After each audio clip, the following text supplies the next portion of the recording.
ವಾರ್ತೆಯ ಮುಖ್ಯಾಂಶಗಳು. ಕಾರ್ಮಿಕರು ಸಾಗುತ್ತಿದ್ದ ವಾಹನದ ಮೇಲೆ ಬಿದ್ದ ವಿದ್ಯುತ್ ಕಂಬ, ಅಪಾಯದಿಂದ ಪಾರಾದ 10 ಕೂಲಿ ಕಾರ್ಮಿಕರು. ಬಸ್ ಹಾಗೂ ಲಾರಿ ನಡುವೆ ಅಪಘಾತ, ಜೀವಾಪಾಯದಿಂದ ಪಾರಾದ 25ಕ್ಕೂ ಹೆಚ್ಚಿನ ಪ್ರಯಾಣಿಕರು. ಜೆಡಿಎಸ್ ಸದಸ್ಯತ್ವ ನೋಂದಣಿ ಅಭಿಯಾನಕ್ಕೆ ಚಾಲನೆ ನೀಡಿದ ಜೆಡಿಎಸ್ ಮುಖಂಡ ಉಪೇಂದ್ರ ಪೈ.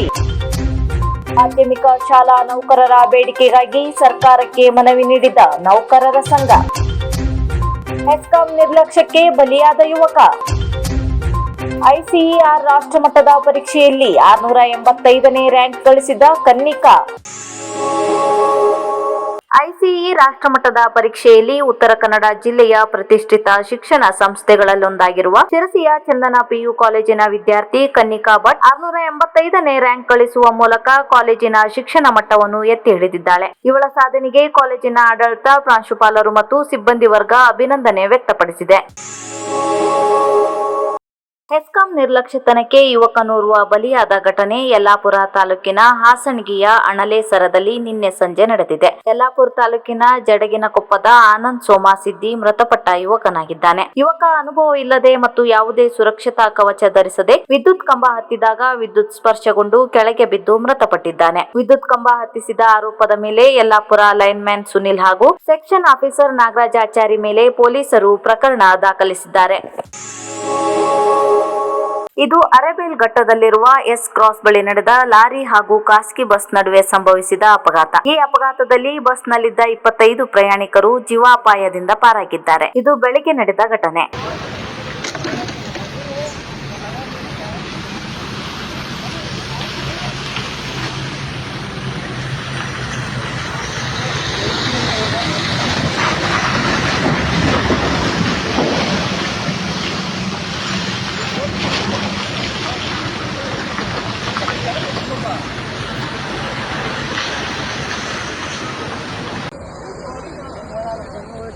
अಷ್ಟು वाचलंय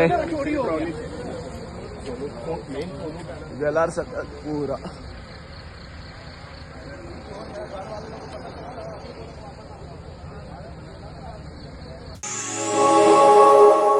ನೆಮ್ಮದಿ ರಂಗಮಂದಿರದಲ್ಲಿ ಜೆಡಿಎಸ್ನಿಂದ ನಡೆದ ಶಿರ್ಸಿ ಸಿದ್ದಾಪುರ ಕ್ಷೇತ್ರದಲ್ಲಿ ಜನರೊಂದಿಗೆ ಜನತಾದಳ ಮಿಸ್ ಕಾಲ್ ಮಾಡಿ ಸದಸ್ಯತ್ವ ನೋಂದಣಿ ಮಾಡಿಕೊಳ್ಳುವ ಅಭಿಯಾನಕ್ಕೆ ಜೆಡಿಎಸ್ ಜಿಲ್ಲಾ ಮುಖಂಡ ಉಪೇಂದ್ರ ಪೈ ಚಾಲನೆ ನೀಡಿ ಮಾತನಾಡುತ್ತಾ, ಸದಸ್ಯತ್ವ ಅಭಿಯಾನದ ಮೂಲಕ ಜಿಲ್ಲೆಯಲ್ಲಿ ನಮ್ಮ ಪಕ್ಷವು ಇನ್ನಿಷ್ಟು ಬಲಿಷ್ಠಗೊಳಿಸುವಂತೆ ಮಾಡಬೇಕಾಗಿದೆ ಎಂದರು.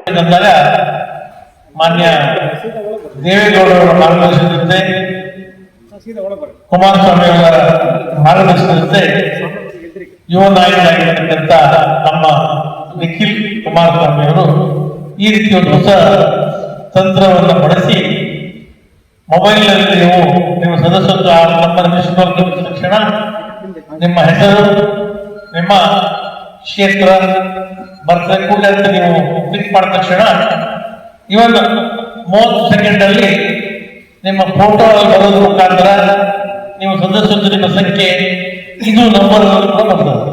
ಇದು ಹೊಸ ತಂತ್ರಜ್ಞಾನವನ್ನ.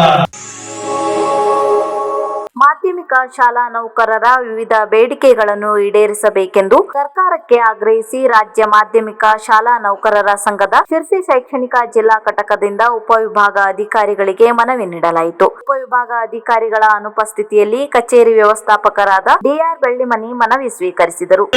ನಮ್ಮ ಸಂಘದ ವತಿಯಿಂದ ನಾವು ಈ ಸಂದರ್ಭದಲ್ಲಿ ಅದನ್ನ ತಕ್ಷಣದಿಂದ ಹಿಂದುಪಡೆಯಬೇಕು ಎನ್ನುವುದನ್ನ ಅವಗಾಹನೆಗೆ ತರಲು ಬಯಸುತ್ತೇವೆ.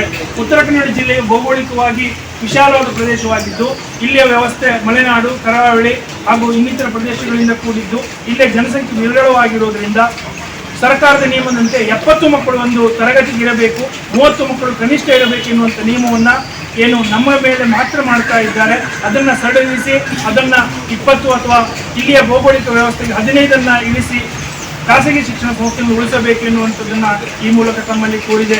ವಿದ್ಯಾರ್ಥಿಗಳಲ್ಲಿ ಸರ್ಕಾರಿ ಅನುದಾನ ರಹಿತ ಎಂಬ ತಾರತಮ್ಯ ಮಾಡದೆ ಎಲ್ಲರಿಗೂ ಒಂದೇ ರೀತಿಯಾದಂತಹ ವ್ಯವಸ್ಥೆಯನ್ನು ಮಾಡಬೇಕು. ಜೊತೆಗೆ ಮಕ್ಕಳಿಗೆ ತಾರತಮ್ಯ ಮಾಡುವುದನ್ನು ನಮ್ಮ ಸಂಘ ಈ ಶಿರ್ಸಿ ತಾಲೂಕಿನ ಗಡಿಭಾಗದಲ್ಲಿರುವ ಬೆಡ್ಸ್ಗಾಂವ್ನಲ್ಲಿ ಮಳೆ ಹಿನ್ನೆಲೆಯಲ್ಲಿ ಮರ ಮುರಿದು ವಿದ್ಯುತ್ ತಂತಿಯ ಮೇಲೆ ಬಿದ್ದು 10ಕ್ಕೂ ಹೆಚ್ಚಿನ ಕಾರ್ಮಿಕರನ್ನು ಸಾಗಿಸುತ್ತಿದ್ದ ವಾಹನದ ಮೇಲೆ ಬಿದ್ದ ಘಟನೆ ವರದಿಯಾಗಿದೆ. ಸ್ಥಳೀಯ ವಿಜಯ ನಾಯ್ಕ್ ಎಂಬುವವರು ಮರ ಮುರಿದು ಬೀಳುವ ಸೂಚನೆ ಕಂಡು ಮೊದಲೇ ವಿದ್ಯುತ್ ತೆಗೆಸಿ ಕಾರ್ಮಿಕರ ಪ್ರಾಣ ಕಾಪಾಡಿದ ಬಗ್ಗೆಯೂ ತಿಳಿದು ಬಂದಿದೆ. ಆ ಮೂಲಕ ವಾಹನದಲ್ಲಿ ರಾಮಾಪುರದಿಂದ ಹುಲೇಕಲ್ಲಿಗೆ ಕೆಲಸಕ್ಕೆ ಹೋಗುತ್ತಿದ್ದ ಕಾರ್ಮಿಕರನ್ನು ರಕ್ಷಣೆ ಮಾಡಲಾಗಿದೆ ಎಂದು ವರದಿಯಾಗಿದೆ. ಹಾನಿಯಾಗಿಲ್ಲ, ಎಲ್ಲರೂ ಕೂಡ ಆರೋಗ್ಯವಾಗಿ ಪಾರಾಗಿದ್ದಾರೆ. ಎಲೆಕ್ಟ್ರಿಕ್ ಕಂಬನೇ ಬಿದ್ದಿದೆ.